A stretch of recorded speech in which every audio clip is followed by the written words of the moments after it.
Hello friends, आज हम एक नया मॉडल आंसर करेंगे। ये मॉडल आंसर है असहयोग आंदोलन, है ना। 68 बीपीएससी मेंस के लिए ये जितने भी मॉडल आंसर हैं ये बहुत ज़्यादा इंपॉर्टेंट होने वाले हैं। तो आज का मॉडल आंसर रहेगा असहयोग आंदोलन पर। इस आंदोलन की सारी चीज़ें हर डायरेक्शन में हम लोग देखेंगे तो किसी भी टाइप का क्वेश्चन इस आंदोलन पे आता है, आप बड़े अच्छे से कर पाएंगे। तो चलिए शुरू करते हैं। क्वेश्चन में ऐसे मैंने लिख के दे दिया है कि असहयोग आंदोलन के कारणों का विवरण दीजिए और बिहार में इसकी महत्वपूर्ण विशेषताएं बताइए। ठीक है, तो पहले हम लोग इसके कारण जानेंगे, क्या क्या कारण थे। तो पहला कारण, और एक्चुअली क्या है ना, किसी भी मेंस में आपके पास क्या होना चाहिए, हेडिंग्स होनी चाहिए और हर एक हेडिंग के अंदर 4 से 5 पॉइंट होने चाहिए। तो ये 6 से 7 डायरेक्शन है, 5 से 6 डायरेक्शंस में आंसर जाता है और बाद में निष्कर्ष निकालते हैं आप, तो ये बहुत बेस्ट हो जाता है। तो इसका कारण, पहला कारण क्या था, आर्थिक अस्थिरता। असहयोग आंदोलन कब शुरू हुआ, 1920 में। उसके पहले क्या हुआ, 1914 से 18 तक क्या हुआ, प्रथम विश्व युद्ध हुआ। प्रथम विश्व युद्ध होगा तो क्या होगा, महंगाई बढ़ेगी, खाद्यान्नों की और चीज़ों की क्या होगी, आपूर्ति का अभाव हो जाएगा, प्लस लोग परेशान होंगे। तो क्या हुआ, आर्थिक अस्थिरता में युद्ध के बाद उत्पादन में कमी आई, महंगाई बढ़ गई और सभी वर्ग कठिनाइयों से जूझ रहे थे। ठीक। दूसरा सरकारी कदम, फिर भी ठीक है कि असहयोग आंदोलन क्या हुआ था, गांधी जी ने भी किसका साथ दिया था, गांधी जी ने भी अंग्रेजों का साथ दिया था। बाकी जितने भी बड़े बड़े नेता थे उन्होंने इसलिए साथ दिया था कि युद्ध के बाद ये क्या करेंगे, हमारे स्व निर्णय के अधिकार को मानेंगे और हमें बहुत ज़्यादा स्वायत्तता देंगे। तो इस प्रकार इन्होंने साथ दिया, लेकिन स्वायत्तता देने की जगह इन्होंने क्या किया, रॉलेट एक्ट ले आए, जिसके तहत क्या था कि 2 साल तक बिना अपील, बिना वकील के और बिना एफआईआर के जेल में ये रख सकते थे 2 साल तक। तो यहाँ पे एक वो पॉपुलर हुआ था, नो अपील नो वकील नो दलील। ठीक है, तो यहाँ पे क्या हुआ, रॉलेट एक्ट तथा जलियांवाला कांड हो गया उसी टाइम 13 अप्रैल को क्या हुआ, सबको पता होगा, जलियांवाला में हजारों लोगों, निहत्थे लोगों पे गोली चलाई जनरल डायर में और बहुत सारे लोग मारे गए। तो दूसरा हो गया सरकारी कदम से क्या हुआ कि जहाँ लोग स्वायत्तता की बात कर रहे थे वहाँ ये रॉलेट जैसा एक्ट लेके आ गया और जलियांवाला बाग कांड पे एक हंटर कमेटी बनी थी, उसने रिपोर्ट दी और इसको सही ठहराया। तो यहाँ से लोग और भड़क गए। अगला देखो, भारतीय सुधार इन्होंने किए थे, मॉन्टेग्यू चेम्सफोर्ड रिफॉर्म लेके आए थे 1919 का। वो सुधार क्या हुए, भारतीयों को संतुष्ट करने में विफल रहे। मॉन्टेग्यू चेम्सफोर्ड सुधार और द्वैत शासन जो आया था, इन्होंने क्या किया था, कुछ विषय आरक्षित कर दिए थे और कुछ हस्तांतरित, मतलब कुछ पे गवर्नर, जो राज्य का गवर्नर था वो शासन करेगा, तो मेन विषय गवर्नर के पास और बाकी विषय जो मंत्रिमंडल होती थी उसका चुनाव होता था उसके पास रहते थे। तो उसमें कुछ इंडियंस भी थे, तो इससे भी लोग नाराज थे। फिर 1916 में क्या, होम रूल आंदोलन चल रहा था। 2 लोग चला रहे थे, एक तिलक और दूसरा एनी बेसेंट। ये लोग होम रूल आंदोलन चला रहे थे। तो होम रूल आंदोलन में क्या होगा कि होम रूल आंदोलन से लोगों में राष्ट्रवाद, स्वराज की भावना को बढ़ावा मिलेगा और नरमपंथी तथा गर्मपंथी 1916 का जो लखनऊ कांग्रेस का अधिवेशन हुआ था उसमें एकजुट हो गए थे। असंतुष्ट भारतीय मुसलमान, जो मुसलमान भी थे ना, इनकी मुस्लिम लीग बन गई 1906 में, लेकिन ये भी क्या थे, असंतुष्ट थे। और ख़ासतौर से खिलाफत का मुद्दा आ गया। खिलाफत का बता दे रहा हूँ क्या हुआ कि प्रथम विश्व युद्ध में तुर्की जो था वो खलीफा का निवास स्थान था और खलीफा मुस्लिमों का धार्मिक प्लस राजनीतिक प्रमुख होता था। और तुर्की जो ऑटोमन साम्राज्य था बहुत बड़ा था, धार्मिक और राजनीतिक प्रमुख था खलीफा। तो ऑटोमन साम्राज्य बहुत बड़ा था। इंडिया के भी जो थे ना, इल्तुतमिश या आपके कुतुबुद्दीन ऐबक, ये ना खलीफा से जाके, जितने भी सल्तनत काल हैं, खलीफा से जाके अपने उसके साम्राज्य को मान्यता दिलाते थे, वहाँ से सुल्तान की उपाधि लेते थे। तो खलीफा को बहुत मानते थे और खलीफा को क्या, हार गया तो इन्होंने उसकी ज़मीन भी, खलीफा की ज़मीन ले ली, राज्य साम्राज्य का विघटन हो गया, प्लस खलीफा को अधिकार सारे छीन लिए। तो इसलिए मुस्लिम भी उनकी बोल रहे थे कि खलीफा को एक ठीक ठाक सीमित क्षेत्र दिया जाए, उनके अधिकार मत ना काटे जाएं, लेकिन अंग्रेज़ों ने मानने से मना कर दिया। और 5वां कारण क्या था, प्लेग महामारी। प्लेग महामारी से हजारों लोग मर रहे थे। तो इस प्रकार ये कारण हो गए। अब बिहार में एनसीएम, नॉन कोऑपरेशन मूवमेंट, असहयोग आंदोलन की कुछ विशेषताएं। ये थोड़ा सा हल्का सा धुंधला आ रहा होगा, बट आप लोग देख लो या जो मैं बोल रहा हूँ उससे सुन लो। तो बिहार में कुछ एनसीएम की कुछ विशेषताएं बता रहा हूँ कि पहला तो गांधी जी ने इस पूरे आंदोलन को नेतृत्व प्रदान किया, पहली विशेषता ये कि गांधी जी द्वारा नेतृत्व प्रदान किया गया। दूसरा, सामूहिक स्तर पर भागीदारी, सामूहिक स्तर पर भागीदारी कैसे हुई? शिक्षक, छात्र, स्कूल, तो जो शिक्षक थे और छात्र थे दोनों ने क्या किया? स्कूल छोड़ दिए, मतलब स्कूलों का बहिष्कार। वकीलों ने अदालतों का बहिष्कार किया, जितने भी थे, मोतीलाल नेहरू थे, राजेंद्र प्रसाद थे, चक्रवर्ती राजगोपालाचारी थे, इन्होंने क्या हुआ? अदालतों का बहिष्कार किया।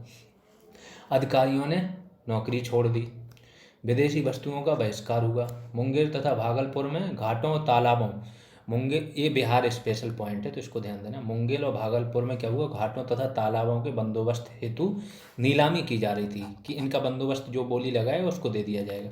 इस नीलामी का इन्होंने क्या किया? बहिष्कार किया। अब असहयोग प्रस्ताव, बिहार में देख लो, बिहार कांग्रेस की बैठक होगी 1920 में। यहाँ पे इस बैठक में क्या होगा? असहयोग प्रस्ताव पारित किया जाएगा। धरणीधर प्रसाद, एक बिहार स्पेसिफिक पॉइंट डालना बहुत इंपॉर्टेंट हो जाता है। तो धरणीधर प्रसाद तथा शाह मोहम्मद जुबैर, ये दो व्यक्ति थे, इन्होंने क्या किया? असहयोग प्रस्ताव ये लेके आए। प्रेस की भूमिका देख लो क्या थी? मजहरुल हक थे, जिन्होंने सदाकत आश्रम की शुरुआत की थी, जो कांग्रेस का आज भी हेडक्वार्टर है बिहार कांग्रेस का। तो सदाकत आश्रम से ही इन्होंने मदरलैंड अखबार की, जिसको हिंदी में बोलते हैं मातृभूमि, उसकी शुरुआत कर दी। अन्य अखबार भी क्या है? राजनीतिक या राष्ट्रीय चेतना का प्रसार कर रहे थे। कब? 1921 में। दूसरा पुलिस, 5वां पॉइंट है पुलिस हड़ताल का प्रसार। मार्च 1921 में क्या हुआ? पुलिस की हड़ताल हुई, जो पटना, पूर्णिया, मुंगेर तथा चंपारण तक फैल गई। ये जो हड़ताल है कहाँ तक फैल गई? पटना, पूर्णिया, मुंगेर तथा चंपारण तक फैल गई। तो इससे भी ये आंदोलन का एक पार्ट हो गया। अब पूर्ण बहिष्कार, 6वां पॉइंट, 22 दिसंबर को प्रिंस ऑफ वेल्स की क्या हुई? पटना यात्रा। जब वो पटना यात्रा पे आए तो उनका विरोध हुआ। उस दिन सरकारी प्रेस, जो गुलजार बाग में प्रिंटिंग प्रेस लगा था, उसमें भी हड़ताल थी, सारे कर्मचारी आए नहीं हैं सरकारी प्रेस हो। 1922 में गांधी जी की गिरफ्तारी हो गई। तो इसके बाद राज्यव्यापी क्या है? विरोध सभाओं द्वारा चिन्हित किया गया, राज्यव्यापी विरोध सभाएं निकाली गई। अगला 1922 में कांग्रेस ने एक समिति बनाई, क्योंकि कांग्रेस तुरंत ही सविनय अवज्ञा आंदोलन शुरू करना चाह रही थी। गांधी जी ने ये धमकी भी दी थी कि 12 फरवरी से क्या करेंगे? सविनय अवज्ञा आंदोलन शुरू कर देंगे अगर इनका अत्याचार खत्म नहीं हुआ। 12 फरवरी 1922 से। लेकिन हुआ क्या? 5 फरवरी को एक घटना घटित हो गई। क्या घटित हो गई? चौरी चौरा कांड हो गया। थाने को जला दिया गया, 22 पुलिस वाले जल के मर गए। तो गांधी जी ने सोचा कि यहाँ से अंग्रेजों का दमन बढ़ जाएगा, हिंसा हो गई। उन्होंने आंदोलन पहले ही वापस ले लिया। नहीं तो उन्होंने बोला था कि बारदोली जो है तालुका, वहाँ से ये क्या करेंगे? चौरी चौरा सविनय अवज्ञा आंदोलन शुरू करेंगे। सविनय अवज्ञा इससे भी बड़ी चीज़ होती है, वहाँ पर कानून तोड़ने की बात हो जाती है। बिहार में शिक्षा को बढ़ावा दिया गया। कैसे? बिहार विद्यापीठ की स्थापना की गई। कब हुई? 6 फरवरी 1921 को गांधी जी ने इसकी स्थापना की, बिहार विद्यापीठ की। डेट याद रखना, 6 फरवरी 1921।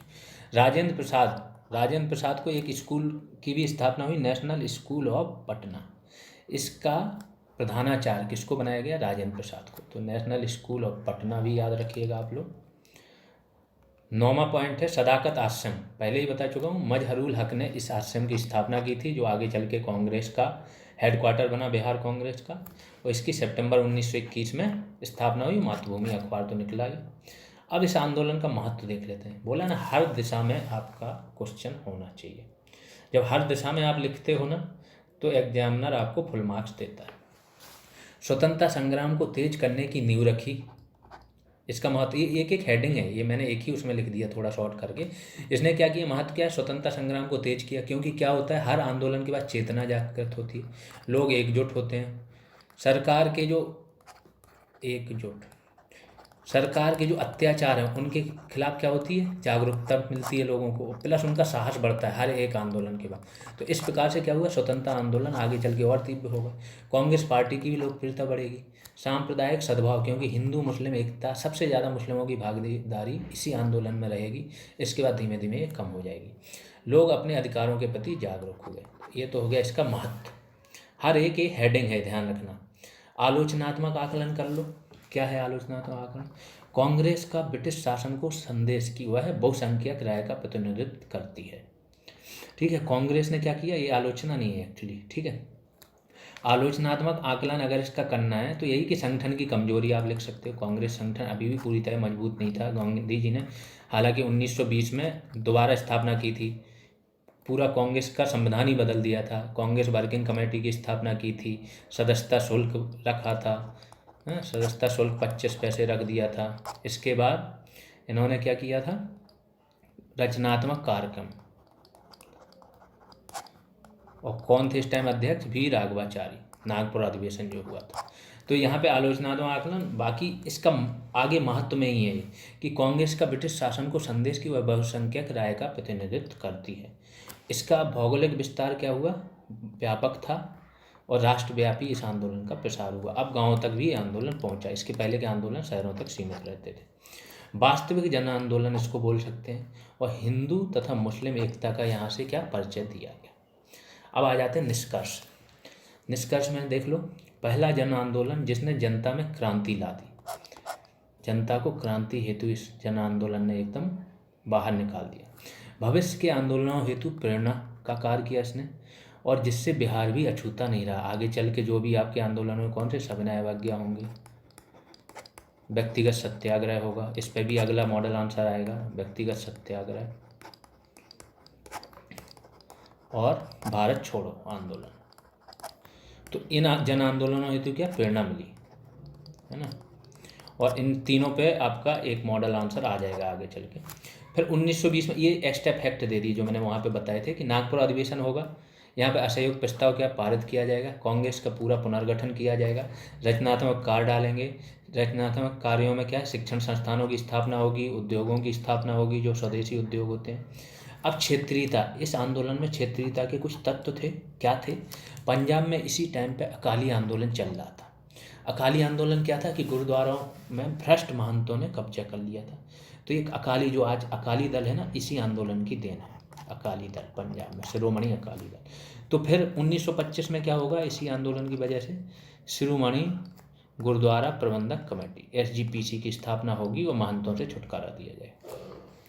आंध्र में वन कानून के खिलाफ आंदोलन चलेगा। और असम के चाय बागान, असम में चाय बागान के जो मजदूर थे वो भी आंदोलन करेंगे। और केरल में इसी टाइम पे मोपला विद्रोह हुआ था, ये ध्यान रखना। मोपला मुस्लिम जो होते थे किसान, उन्होंने विद्रोह किया था हिंदू जमींदारों के खिलाफ। इस प्रकार से इस आंदोलन की सारी डायरेक्शन में हर चीज़ हमने देख ली है। ये मॉडल आंसर आपका कंप्लीट होता है। नेक्स्ट मॉडल आंसर बता दिया। बहुत जितने भी आपके आ सकते हैं क्वेश्चन जो स्टैटिक पोर्शन से होते हैं, जो रिपीट होते हैं, हम हर चीज़ पे आपको एक बेस्ट मॉडल आंसर दे देंगे। तो आप लोग जुड़े रहिए, चैनल से देखते रहिए और सब्सक्राइब कर लीजिए जिन लोगों ने सब्सक्राइब नहीं किया। धन्यवाद।